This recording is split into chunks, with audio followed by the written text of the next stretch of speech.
Brought to you by TechnoSpark 20 series smartphones.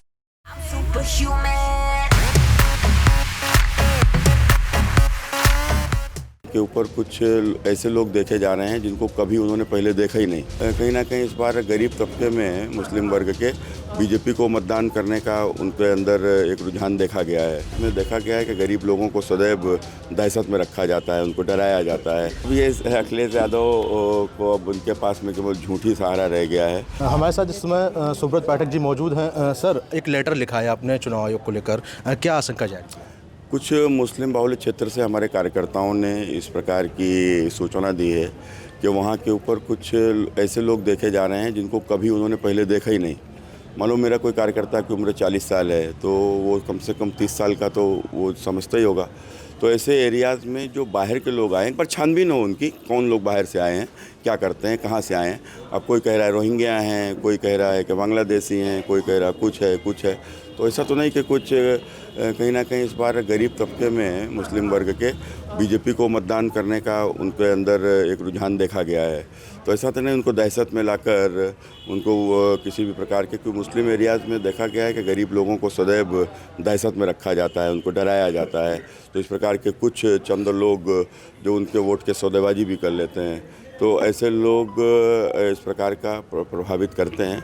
तो उसी को लेकर हम लोगों ने एक जो सूचना आई थी, सूचना के आधार पर जो भी सूचना इस प्रकार की मतदान को प्रभावित करने की कहीं ना कहीं से आती हैं, उसकी सूचना हम लोग देते ही हैं। समाजवादी पार्टी वाले भी तो देते हैं।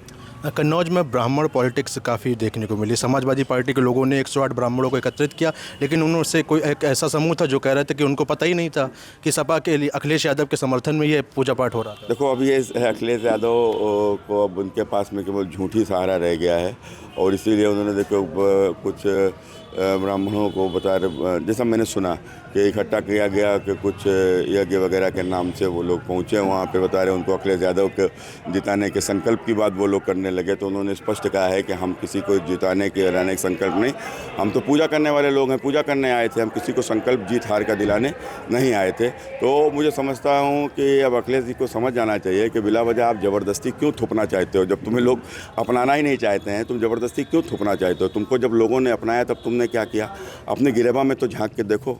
नीरज मिश्रा की हत्या सहित पूरे कन्नौज को अराजकता में झोंक दिया। अरुण साक्य हमारा प्रधान था, पीट कर उसकी इतनी निर्मम हत्या हुई, शायद इतनी निर्मम हत्या तो जनपद में किसी की हुई नहीं होगी।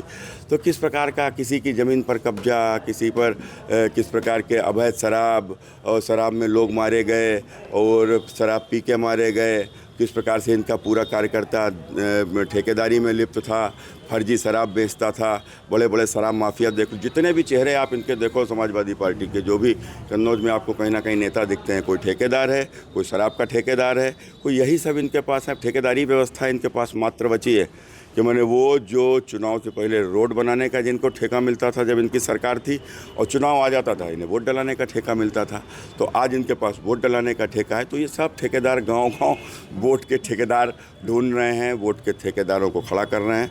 तो भी यही बचा है, झूठ फैलाएंगे, वहाँ ये यहाँ वो, इनको ये उनको वो। देखो, कुल मिलाकर हम लोग न जात की राजनीति करते हैं, न हम पंडित की बात करेंगे, न ठाकुर की बात करेंगे, हम तो हिंदू की बात करते हैं और जो 80% है वो सब हमारे साथ है। आज की रैली को लेकर क्या कहेंगे?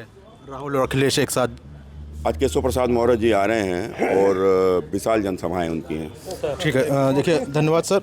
हमारे साथ में थे बीजेपी प्रत्याशी सुब्रत पाठक, जिन्होंने यूपी तक से बात की है और ब्राह्मण पॉलिटिक्स के साथ साथ कई सवालों के सुब्रत पाठक ने जवाब दिए हैं। प्रभम श्रीवास्तव, यूपी तक, कन्नौज।